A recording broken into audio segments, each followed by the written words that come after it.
In 1972, I was working as a barman in the Dog and Duck in Athlone, just outside Athlone, and just Bloody Sunday happened, and a couple of weeks after Bloody Sunday, I decided to join the army.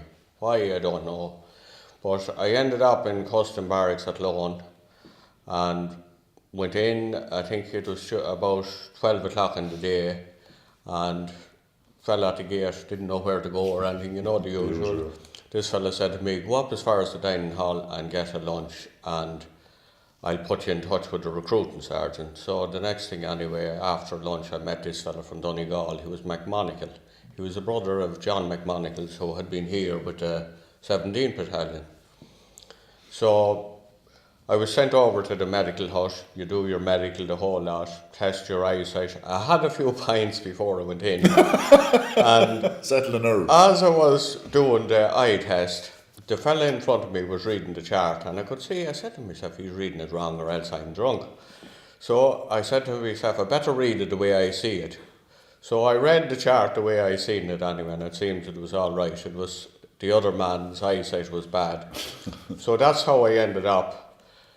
We had a couple of weeks then because you had to wait for a platoon to be formed. So I think we were there about a fortnight and we started training.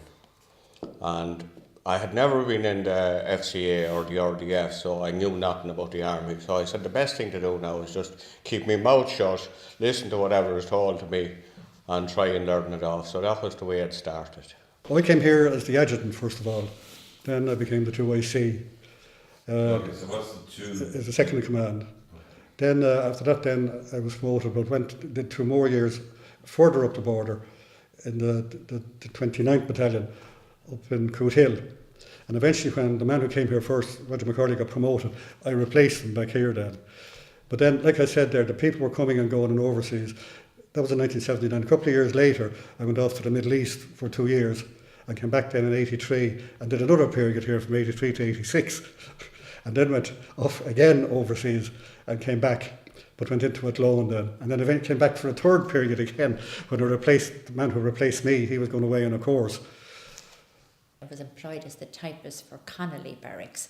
So there was a CO of the 17th Infantry Battalion, your unit, and I had my CEO kind of where I was situated was of the 4th Motor Squadron, as we were called that time, and I would expect I was most working for him, but then the other CEO would come over with work for me, and depending on how well they got on with each other, there would be contention of whose should be done first, you know.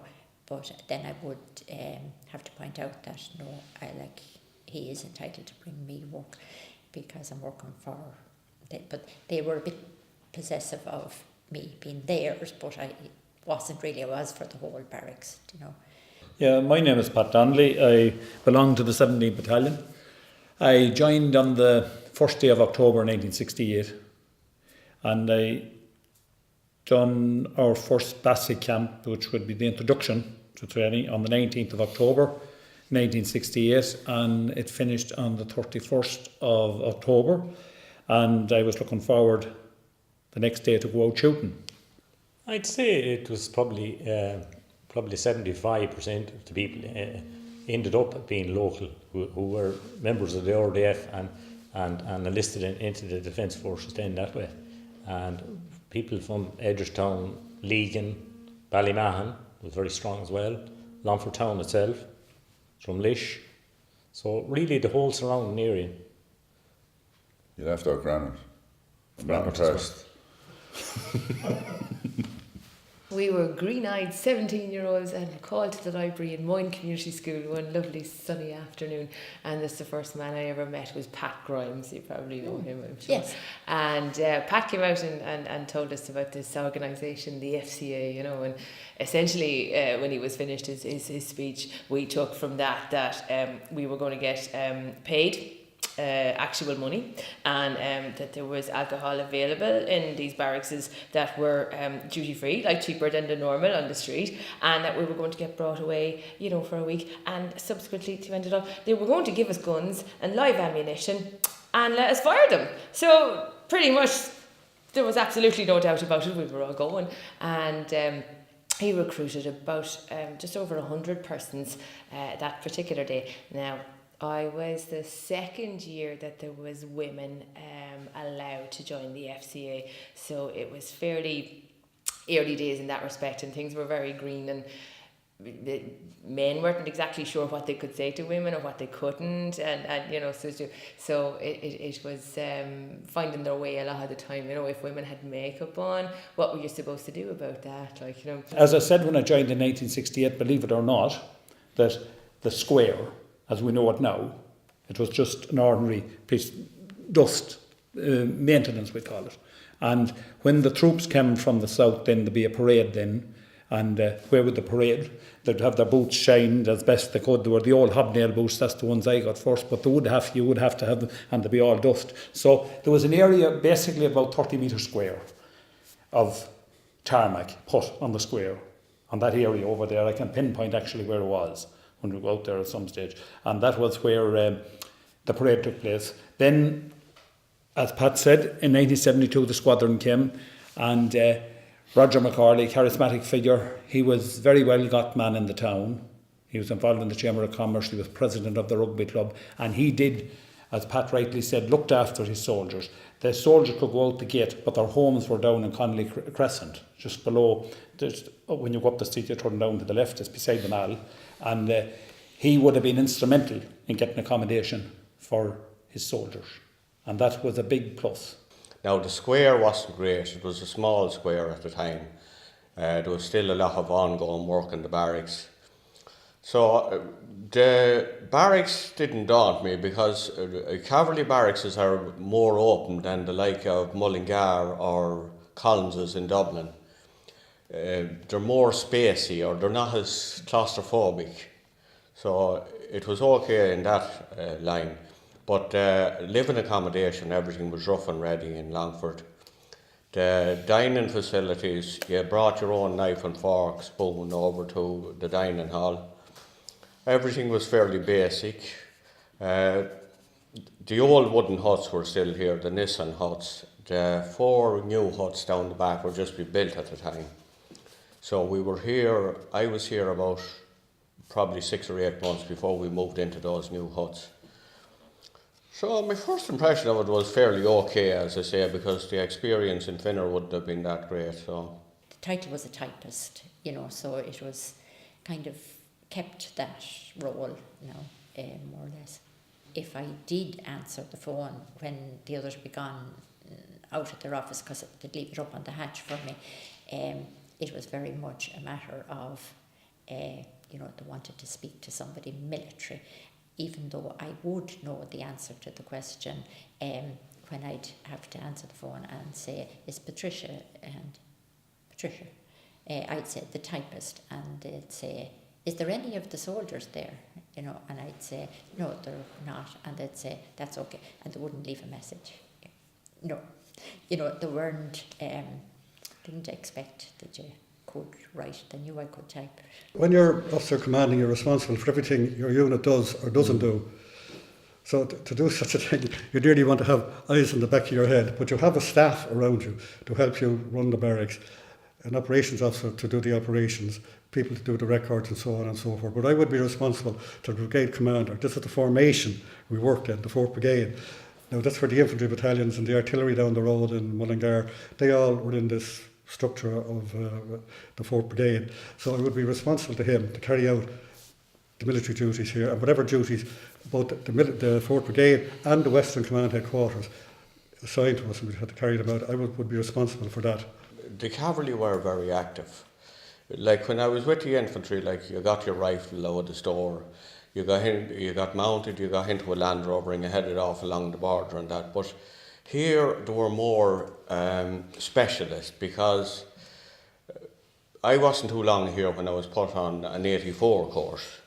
Now that would be an infantry weapon, but I seen all these fellas, and you'd be wondering would I make the grade with these fellas. And we did the 84 course, fired it in the Glen and everything like that, and then we were on to gunnery courses and different things like that. So you found it more specialist, but the basic thing that you did along the border was much the same. When I started them, of course, we had the old style uniform. So we had the green jumper and just the green combat trousers, and I suppose you would call them substandard boots. Yes, as you. The FCA got slightly different stuff than the PDF. As you at the time, we were affectionately known as, of course, sandbaggers. Why, I don't know, but that's what they called us anyway. And, you know, part-time kind of soldiers trying to hear for the crack. But great days in Carna, obviously, too. Always like that was introduction to shooting.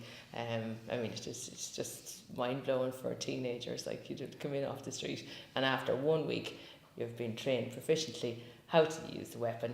And then at the end of the week, head for Carna, have a shooting practice, and they give us live ammunition and we get to shoot it. Like, so it was amazing. So I took advantage of a lot more courses, I suppose, than most people.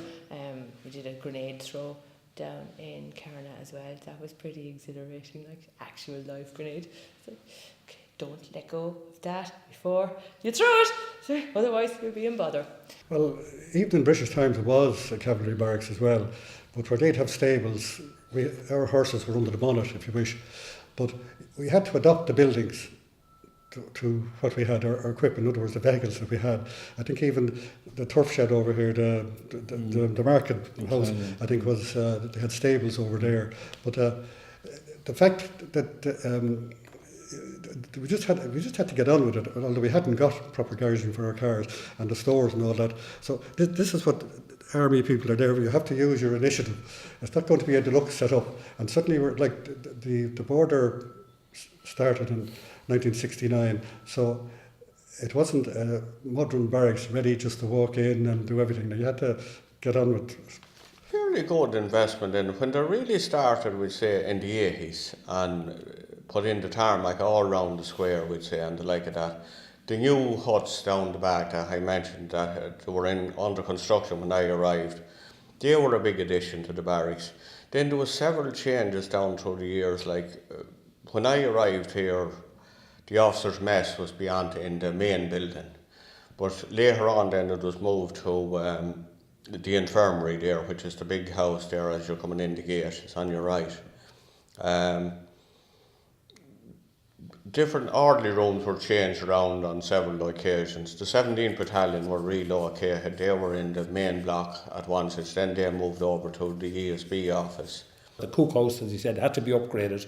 It was only there for 3 or 4 people to go in, have a cup of tea, maybe a bit of lunch. There was no full-time cooks. There was nothing. So the engineers on that loan, then the request was made. So they come, and this building now, that's the cookhouse at that stage. I remember they were doing digging at the gate. They were putting up that building at the gate. I think it was around the 80s. Do you remember that, Ray? Mm-hmm. And while they were digging anyway, they find the skull in the foundation. And this skull had to be sent to Dublin naturally for forensics, you see. So it was away in Dublin anyway, but the CEO of the barracks was coming in one day and he said to this individual at the gate, he said, did they find out who the skull was? And your man said, oh, they did, sorry, yes, he said. And who was it? Oh, he said it was an officer. And the officer said to him, and how did they know that? He said there was no brain in it. Like, the standard of maintenance was very high. The BFW staff, the workmen there, like we had painters and carpenters and plumbers, so nothing was left to drip. You know, you'd just get a plumber be over and it'd be sorted the same day as the incident, and painting was continuous. Like, when this room would be painted, he'd be going on to the next one, and like it was continually being kept well. And all those buildings were fairly well maintained. And even the buildings inside where the living accommodation in the main block, they were very well kept. And when we left here, I think in 2009, this barracks was immaculate, wasn't it? Commandant Joe Dowling, and he was able to apply for funding through the army, and he planted nice trees and roses and all that type of thing, and we never had any of that before, you know, and it enhanced the area a lot, you know, where things looked very grey up to that, but things got modern and we got desks and swivel chairs and all them modern things, you know, came in time, you know, but mostly we got what was being thrown out of another place. Everything took place in the administration block over there. There was living accommodation in it, there was the officers' mess, there was the canteen, there was the troopers' club, there was all the administrative offices where the CO was, the adjutant, the 2IC, and even the medical quarters. It's hard to isolate one spot, I suppose. Like we spend so much time here, I suppose, during the summers and that. So predominantly out in the square, doing a bit of square bashing around. I mean, there's great memories there. Excuse me. And then after the you know, a bit of work was done, of course, over to the cookhouse for your bit to eat, and that was great. And all the day's work done then, and back up to the stores and back in all the rifles, and each rifle had a number, and if somebody didn't have their own number, it was big problems. And if I had to pick somewhere, where would I pick? I'd probably pick from initial contact and coming in, the troopers' mess, the troopers' club. I remember going in there in the early days, and you're talking about transitioning from being a civilian into being a soldier, and you walk in there and you have to watch every word you say. It's like, it's big boy rules now, and it's and I mean in a good way, because there's a unique military humour, really unique military humour. And you went in there and you'd say something, and someone would say something like, do you swear on the cap badge? Do you swear on the officer's mess? And you're kind of going, what? Who's on duty in the switch operator? You know, crazy things that probably wouldn't mean a whole lot to other people, but it was just, you know, you were like a cat in a hot tin roof until you got your bearings around that. But it was, if you were in barracks, coffee break in the morning at 11 o'clock, the whole unit was in there, and it was too small for everybody if we were all there, and you were jammed in there, and the crack was just great. You know, a cheese sandwich and a cup of tea and a bag of potatoes, and a slagging match for half an hour, and it was great crack, you know. time in the guard room, whether one wanted to or not, guard duty was mandatory, and everyone got to know that spot very well. I think the guard room, because basically the guard room was a room which you were locked into for 24 hours at a time with 3 or 4 other people. So you had to provide your own entertainment for that 24 hours. So we were always hearing stories, and other than that, you didn't have, for instance, you had no contact with the outside world when you were locked in there, so you had to make your own entertainment. So I suppose that, for me, probably was spent a lot of time in it anyway, so that's probably why. The most unattractive duty would be the guard duty when you were caught out of turn. We had 55 people on full-time security, and you ended up doing a duty a week, but you had to do on the road, or you had to do your weekend when I came in and been playing football, and that it wouldn't be that nice to be caught. But as things moved on, there was fellas leaving, and it came down to 45 and it came down to 30, but we were still tasked with doing the duties because the personnel weren't in the squadron. So eventually the squadron had to do a duty because we hadn't got the manpower. It ended up, I think, we had only about 18. Oh, it was very busy now, really and truly. Like, there was anything and everything to go. Well, the most challenging part all the time was to have enough men to carry out the duties that were assigned to us, particularly the operational duties, which was the reason we were here. As I said, lots of time you had to run the installation as well. Now, to help us do that, we had the mobilised FCA men, which helped us greatly, and they carried out a lot of the duties, which released us to take part in the operations. And we wouldn't have functioned without them. When there'd be extra troops in anywhere was accommodation, you know, when there'd be an extra lot of people, there wouldn't be enough place in the billets, so they would have took any room, you know, and just stayed in it, you know. So prior to me coming, it would have been probably the spare accommodation for people when they'd come for the border, you know. So The like of Don Tidy being kidnapped, like there was 1,000 people using this barracks at this time, and only a few times in the history of the barracks would there have been 1,000 people in it. Probably just before the First World War, Lord Granard's regiment was here. There was about 1,000 stationed here before they went to Gallipoli. And then during the emergency, there would have been another probably over 1,000 between this barracks and the one up the road, the artillery barracks.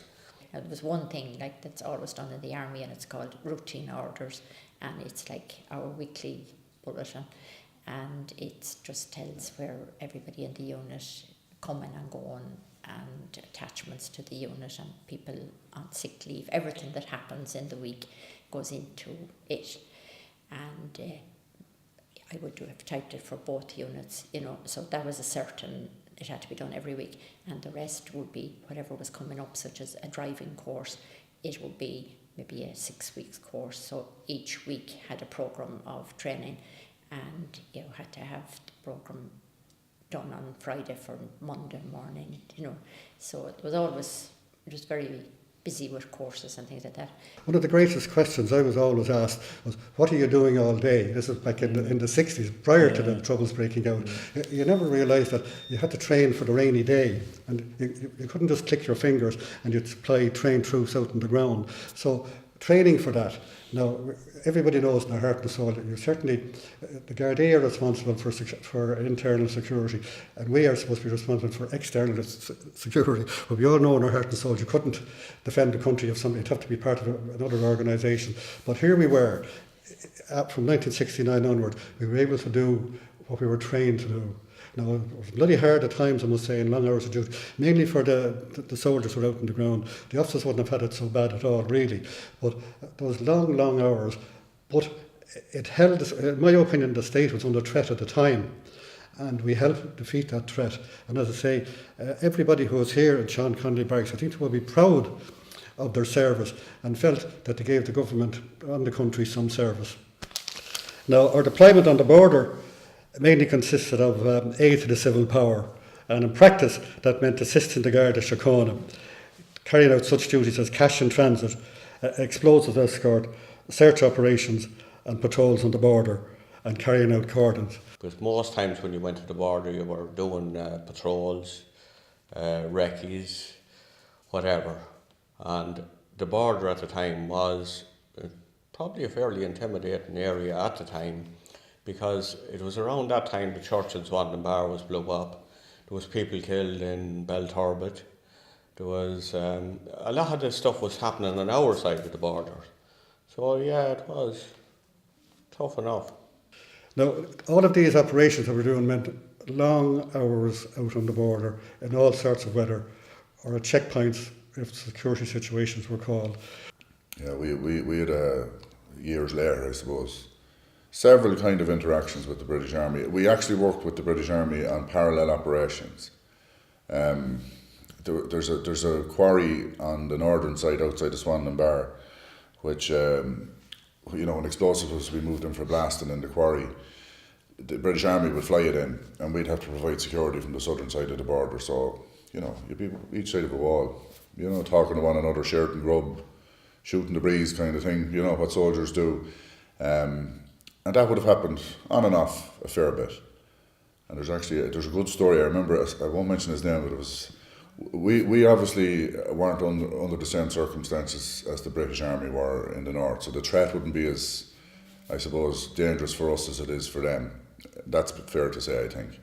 So we would have had ground support, and we would have had rations brought up from Longford and things like that if the circumstances dictated. Not always. But we were up one time, and it was teeming rain, and we had an officer with us sitting in a Nissan Patrol, and the rain is hopping off this thing. And one of the Brits says to him, "Here, Paddy, is that joke bulletproof?" And he rolled down the window and he says, "No, but it's waterproof." And the lads know what I'm talking about, but I won't mention any names. Some of the biggest search we had when I was here was the search for Don Tidy. He was a British businessman who had been kidnapped up in Dublin, and the search had been going on for quite a period. But then one day I was called up to the Garda barracks with the brigade commander. We all had to go up in civilian clothes because they were certainly going to mount a huge operation which was going to be run by the structure we were part of, in other words, the 4th Brigade, and from Garda headquarters. Now, unfortunately, although the operation was a success, there was 2 casualties. There was a private soldier from the 6th Battalion and a recruit car. I remember Paddy Kelly, he was killed in Dorado Woods the day that Don Tidy was released. Paddy was from Ballinamok. Now, he wasn't stationed with us, he was stationed with the 6th Battalion. And I spoke to Paddy here in this building that morning. As he was going up, he told me that he was after getting caught for duty to drive an officer up. And the next thing that evening, I just heard that Paddy Kelly was one of the ones who was killed, along with the young recruit guard. So, the like of those things you'd remember, you know. As regards the border waxed and waned, and different things happened. When we, even here, it wound down with we had different operations for BSE and for and the foot and mouth disease. They went on for a long period of time. But when we went to Athlone, they put us on reserve for the border. So we were a brigade reserve. We didn't anymore have our own area. So what we would do in that, we were to cover the whole border area for our brigade. So I would have to bring a patrol up to Finner Camp, and we'd tag on with one of their guys, and we'd go around and we'd do a kind of an assessment of what the border crossings were like, and without going into too much detail about that kind of stuff, because you can't really, but the role changed in that sense. It went a lot more into the military side of things rather than the operational side of things. So it was a big routine of training people up for overseas service, because the contracts for incoming soldiers had changed. So, like, I was an NCO at this stage, and I was training lads and everything else. But so I got a kid to come in. He had to be got up to the right standard. His contract dictated that he had to go overseas within 5 years, or he was a civilian again. So we were doing everything we could to make sure they were able to hit those markers. Then, of course, we'd always have troops gone overseas, and that was a big deal, we'd say, in our life, because I remember, we'd say, probably the first ones that went over to the Lebanon, and we were so worried about them, and communications were so limited, and they decided here that do a magazine, kind of a little newspaper, and put articles in it and send it over to them. So because it gave you great experience, and to use your military training that you got here and to apply it abroad to different problems that you were confronted with. So that in turn then to come back here to help you were a more rounded person here as well. But it was looked forward to by everybody. Now, you went out, like I did, went for 6 months, I went for a year trips and 2-year trips. But I'm still at home, but I still like coming back. But I think nearly everybody would say they were quite enjoyable to go overseas. I did. I served with the 43rd Battalion in Lebanon, and it was a great experience. Found the people very nice, the Lebanese people very nice. Opportunity to go somewhere and experience something totally different. Like, we're all normal people from the local area for the most part. You get a chance to go to Lebanon or go to Africa or wherever, it's intimidating and a lot of stuff, a big adventure, but also an opportunity to make a small bit more money, because you get paid a little bit extra when you travel overseas, and you could do something with that, in your life at home. And a lot of us did that. You might head off for 6 months and come back, and you might be able to change the car, put in a kitchen at home. It's as mundane as that, but that's normal when you're in the army. That's your normality. It's routine. There's things you do on a daily basis. There's things that come up annually, and overseas is part of your life. And if you were able to go, or the opportunity was there, you would definitely go for it. I did it anyway, so, and most people would have, Be weeks on end, we wouldn't know anything what was going on with them as such, and the families would be worried, and when they'd hear on the radio of an incident, they'd be coming into the barracks to ask, did we know anything, and we'd be getting on to higher authorities to make sure that there was no Irish involved and nobody from Longford. And unfortunately, we had people killed in service, abroad, and that's really when you would really need to have strong CO and personnel that can come to the raid, because that's the worst news you can get.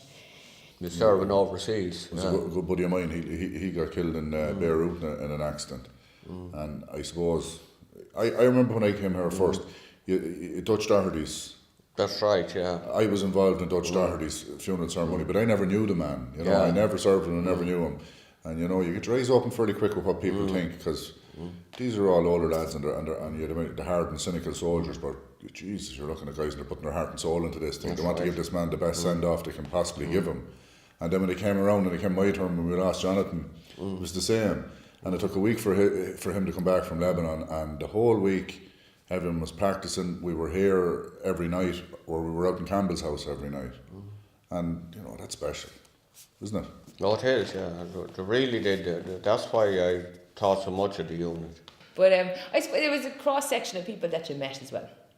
Really, like there was people from everywhere, and there was every kind of person that you could possibly imagine. Like whatever people's different motives were for joining the Defence Forces, it just brought in a massive cross section of different people, of different ages, different abilities. And I suppose it was quite a feat to get them all singing from the same hymn sheet and kind of doing the same thing. You still go back to, I suppose, it's like being in a club, and because of that, it's a club that you come through hard times in, and you make great friends, and you keep them for life then after that. You know? If one of the children of a soldier had cancer or something like that, to do a panel poll that raised money for the like of that. It was a great unit for the like of that, and I suppose when you're really seeing how good it was when someone died. And when fellas died, they were usually 17 or 18 years of age, you know. So this affected the whole unit, you know. It was like a family. It was like a bereavement in the family. So if the funeral was in Sligo or Granard or wherever, the whole unit went there and they did funeral drill, did the whole lot, put on the whole lot, give that person a great send-off. Yeah, well, I think I found always that units down the country in small barracks, they produce a better soldier. People in Dublin mightn't agree with what I'm saying there. Because of that situation there, that were involved in the community, they weren't stuck in the barracks 24 hours a day, that they were married, had kids, got involved in voluntary organisations in the community as well. So in their off time, in other words, it wasn't all military, all day, every day. They had an off time where they had wives and families and had other ideas and other duties to do outside. So I thought it was a good idea there that we're right in the centre of the barrack, of the town, if you wish. You just had to walk out the gate and you're in the town. So it was good in that respect. There was a great connection between the barracks and the town, especially with the squadron anyhow. And it meant so much to the town because you had the 17th Battalion based here as well, and both of the lads were in the 17th Battalion. Every now and again they had camps here, and during the summer there used to be huge camps here.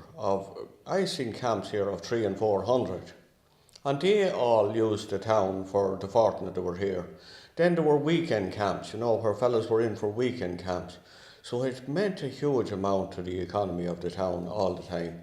Yeah, well, I suppose we sort of adopted the St. Christopher's School next door here for years and had Christmas parties and for them each year, and that was something that was taken over by the 4th Cav squadron in later years, and because they had the added attraction of having tanks and armoured cars which they could bring them out in, which was probably more exciting than what we had for them.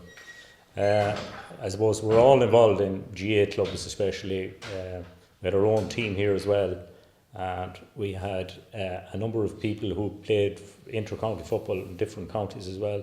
We had, to mention, Dana Herden, who was captain Cork 2 minor All-Irelands. Sinan Downs was Railway Cup, played with Clare, played Railway Cup, had Railway Cup medals as well. And Vincent Daly, who captained Longford in 1968, the only man to do that so far in the county, captain Longford to win Leinster Championship, and was unlucky not to win an All-Ireland, I suppose. The people of that carry a lot of sport and connections. There was one thing, I suppose, a canteen was open for the men. There was an NCO's club opened, and then there was an officers' club open. So they were all availed of by the people in the town as well. So this became a great social area for the people of the town as well as the soldiers. In fact, a lot of the time the soldiers wouldn't drink in the canteen, they'd go out to town for a drink, whereas people from outside would come in, they'd be delighted to come in for a drink into the barracks. We were always, I think, in Longford here, going to be one of the first ones to go, because they were never going to close the barracks in Athlone, and that's absolutely with it. And there's quite a modern barracks in Cavan as well, which would have picked up Decoy and those from that side of the world.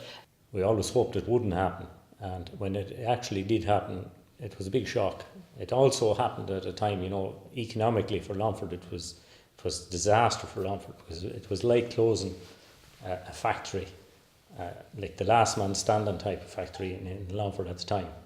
And at the same time I had to head uptown with the post, and I remember when I got to the gate there was a trooper roper on the gate, and I said to him, the barracks is closed, and he's looking at me and I said, well, I'm after hearing it on the radio.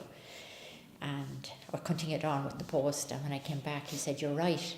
I actually was on detachment when the news broke, and I was in the cadet school in the Curragh. I was training cadets, and I was walking across the square one morning, and a person I know let a roar over me to tell me that it's after been announced that Longford Barracks was closing, and that's the first I heard of it officially. And it was like as if somebody had announced, that somebody had died in the barracks.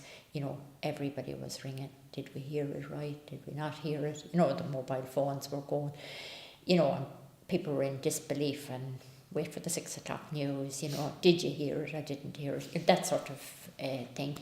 And from that point of view, and I was there on the day that the 4th Cav drove out the gate. It's a fairly poignant moment, I must say. And Hughie Farrell was on the gate, and he locked the gate and handed over the keys to the department, and that was it, basically. And it was then you really realised that it was all over. You don't realise how many people really thought so much of the barracks till that. People we wouldn't have heard of for years were contacting us, saying, gosh, can't believe it's happened. It was like a kind of probably what people feel the way if you lose your house or something, put your stuff in that now and get off with you, and it had that kind of a feel, and everything was stripped down. So that was that. The decision was made. We all came back here, and there was a gradual wind down for about a month or two before the closing down, and the place was dismantled essentially. Anything that was useful was taken out of here, brought to other. It was sad. It was like picking over the bones or something, The weapons all went out of here. The guard room that Ray's talking about, there was no need for a guard duty anymore because there was no weapons in the barracks. So we had a fire picket, which is just somebody here to keep an eye on the place. And eventually the day came where we were getting the chop, and I have the dubious honour of being carrying the unit pennant, not because I'm great, because I'm tall. but that was kind of my role whenever there was a parade. I got to carry this pennant, but I carried that pennant on the last day of the barracks here, and I was in one of those armoured vehicles that drove out the gate that Ray was talking about, and it was a very sad day, and it changed a lot of things for all of us, because when you look at the army as a whole and the cavalry corps as a whole, we were the only barracks that was left that was a cavalry barracks. It was a very sad day. I remember the last day that we left. I was the last on duty. I was on duty on the gate for the last one. And the day the troops pulled out was the day before.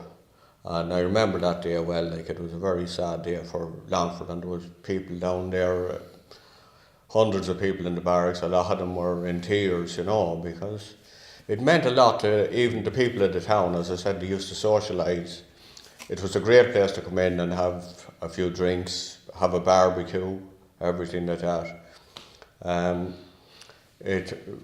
That day that all the troops left, then the next morning I was on the gate for the handover to the department. And the CEO at that time was Commandant Tom McGrath.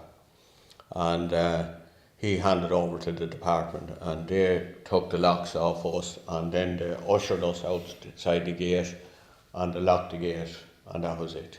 But it's sad, like so many things that happened here and the adventures we had over the plus the operations. And we would have thought that we gave some service to the state, as Charlie Hockey said once upon a time. But to see it then closed down, at one stage you had 200 odd ranks here in the barracks, that including the FCA and the regular personnel, which was, there was a steady government check, if you wish, going into the town. But to see it, all that service was kind of counted for naught, and out the door they went. I was sad that day, but sure, I suppose that's progress. I have no hesitation in saying it publicly that it did not achieve anything. The only thing that it did do was discommoded the soldiers, because in this barracks you still had to have heat, you had to have security, and you had to have light, and those things were all paid for, whereas when the soldiers were here, it was self-sufficient.